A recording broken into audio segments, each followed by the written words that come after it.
Hallo, willkommen zurück. Heute werden wir ein Bild bearbeiten zusammen und zwar von dem Shooting mit dem lieben Nico. Ich blende euch jetzt gerade noch ein paar andere Bilder ein aus dem Shooting. Ich verlinke euch am Ende auch das Shooting mit dem BTS, falls ihr wissen wollt, wie dieses Bild entstanden ist. Aber jetzt werden wir es als allererstes zusammen bearbeiten. In Camera Raw mache ich jetzt gar nicht so viel. Das Einzige, was ich jetzt eigentlich mache, ist, dass ich einmal die Sättigung ein bisschen runternehme und die Farbtemperatur ein bisschen wärmer gestalte, damit der Hautton ein bisschen schöner ist, und dass ich dann noch einmal die Sättigung reduziere. Warum ich das mache, ist, weil ich weiß, dass ich nachher noch einen Farblook drüber geben möchte und damit er halt besser wirkt. Dann öffnen wir schon.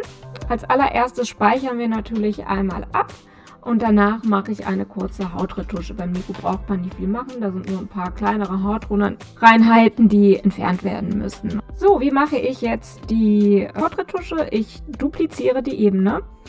Nimm mir jetzt hier den Spot Healing Brush, der reicht eigentlich. Vergrößere das einmal. Und jetzt gehe ich einfach nur einmal kurz über die kleinen Stellen, wo Pickelchen sind. Und das war es dann auch schon. Ich mache das jetzt einmal im Schnelldurchlauf. Ihr müsst ja jetzt nicht bei jedem Pickel dabei sein.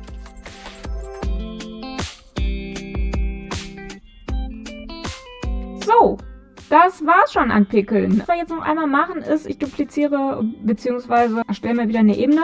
Ich werde jetzt einmal eine kurze Frequenztrennung machen, um hier die Augenringe ein bisschen zu reduzieren. Und sonst braucht man da nicht viel machen. Tatsächlich, Nico hat gute Haut und wir wollen beim Mann ja auch Struktur da haben, weil das Charakter verleiht. Nur den Augenring möchte ich jetzt ein bisschen minimieren. Es liegt nicht daran, dass Nico welche hatte. Ich kann euch schwören, er hatte keine. Er sah frisch und ausgeruht aus. Das liegt jetzt einfach nur, weil er nach unten guckt und ich keinen Reflektor von unten benutzt habe. Dafür habe ich die Frequenztrennung. Ich dupliziere die Ebene, nehme den Mixer Brush und dann gehe ich jetzt einfach ein bisschen runter. Ich arbeite mit dem Wacom Tablet, für die es interessiert. Da habe ich auch ein paar Tasten schon vorprogrammiert. So, ich mache es jetzt ein bisschen stärker, dass ihr euch nicht wundert. Ich reduziere nachher nochmal die Deckkraft der Ebene. So, das war es schon. Jetzt reduzieren wir die Ebene ein bisschen. So, dass ein bisschen was übrig bleibt. Vorher, nachher. Na, ihr seht, ist nicht, ne, macht ein bisschen was raus. So, als nächstes wollen wir die Augen intensivieren. Dafür lege ich mir eine leere Ebene, lege die auf Softlight, nehme mir dann ein weiße Brush und dann male ich über die Augen. So. Hier hatte ich jetzt schon das Splitlight Setup. Ich hatte mehrere Setups und genau. Deswegen haben wir ein Auge, das komplett im Dunkeln liegt und das andere, das im Licht ist. So, da gehen wir jetzt ein bisschen drüber. Ihr seht schon. So, dann mache ich einmal mit Schwarz in ganz klein, dass ich noch einmal hier die dunklen Stellen ein bisschen, um mehr Dreidimensionalität reinzubringen. So, jetzt gehen wir wieder zurück. Wie ihr seht, ist das sehr extrem. Was machen wir? Wir reduzieren die Deckkraft. Aber es soll ein bisschen extrem bleiben, weil wir werden gleich den Farblook mit reinbringen und das wird ein sehr krasses Vorher-Nachher. Jetzt fangen wir auch schon direkt an mit, wir verbinden alle Ebenen. Dafür habe ich einen Shortkey und dann machen wir nochmal eine Kopie, immer sicherheitshalber, die stelle ich aber aus und dann fangen wir schon mit dem Color Grading an. Was mache ich an Color Grading? Als erstes nehme ich mir eine Gradienten, ich habe es immer auf Englisch, deswegen kann ich es nicht sagen wie auf Deutsch, Gradient Map, also die vorletzte auf jeden Fall.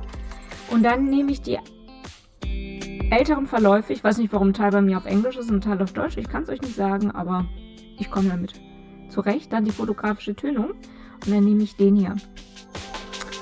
So, was ich jetzt mache, ich lasse es nicht so, sondern ich wähle Blend Mode auf Softlight hier oben und jetzt reduzieren wir hier auch wieder die Deckkraft. So, genau. So reicht es mir schon. Ich will es aber noch intensiver. Was kann ich machen, was noch mehr Kontrast reinbringt und auch diesen, ich sag mal, Farblook? Ganz kleiner Tipp, wir gehen auf den Channel Mixer, hier. Und dann ändern wir auch hier wieder in Softlight. Also weiches Licht für euch. Seht ihr den Effekt? Wahnsinn, ne? Vorher, nachher. Davon reduziere ich jetzt auch die Deckkraft. So. Und dann will ich noch ein bisschen Farbe reinbringen. Dafür gehe ich in die Farbbalance und dann gebe ich ein bisschen Farbe dazu. Das ist einfach immer austesten, ausprobieren, ja, wie man es halt möchte, ne? Ich habe ja schon einen Farblook mir überlegt. Das ist jetzt nicht das erste Bild, was ich mache. Deswegen wende ich einfach den Farblook bei allen einfach mal an. Mittöne, dann gehen wir in die Schatten. Auch in den Schatten gebe ich ein bisschen Rot dazu. Ordentlich Grün dazu.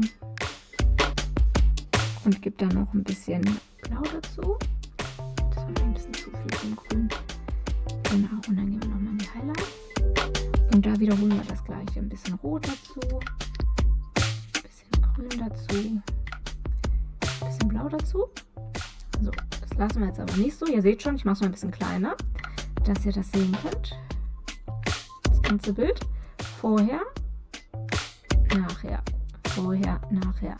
So, ist halt kühler, grünlicher. Das ist vorher, das ist einfach nach Geschmack, so wie man es möchte. Ich reduziere ein bisschen die Deckkraft.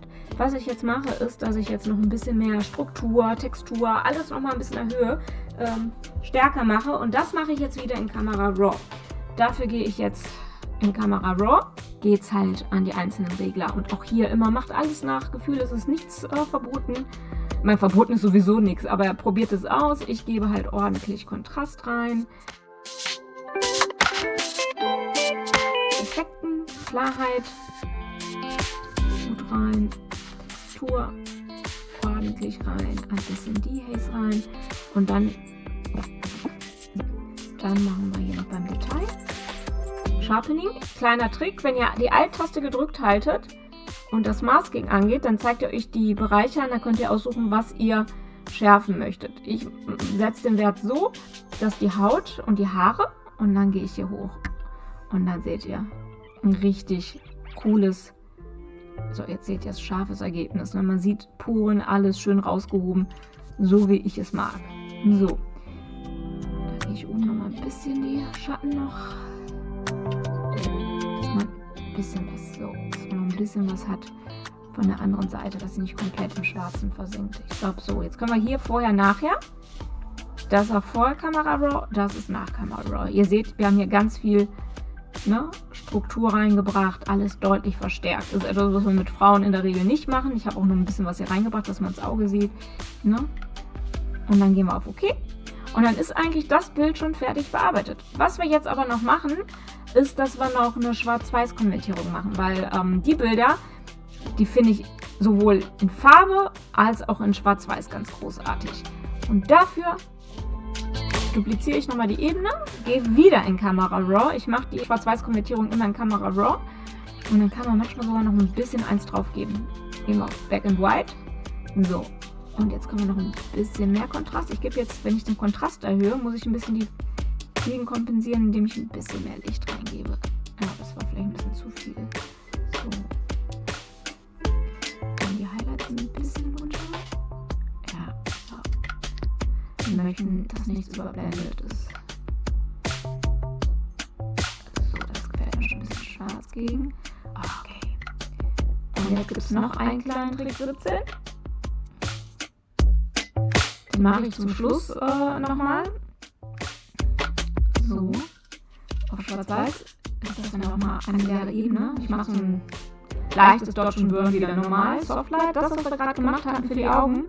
Hier auch, nur jetzt gehen wir einmal mit dem Flow kompakt, mit dem Fluss runter auf 1%. Und jetzt, gerade bei Weiß, dann machen wir einmal, um das nochmal bekannter zu machen, dass wir jetzt hier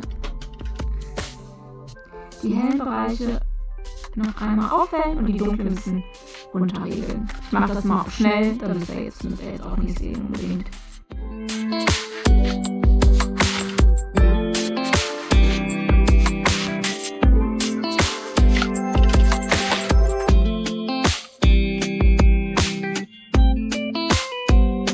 So, jetzt wechseln wir einmal auf weiße Farbe und jetzt gehen wir noch einmal kurz bei einigen von den weißen Stellen nochmal rüber.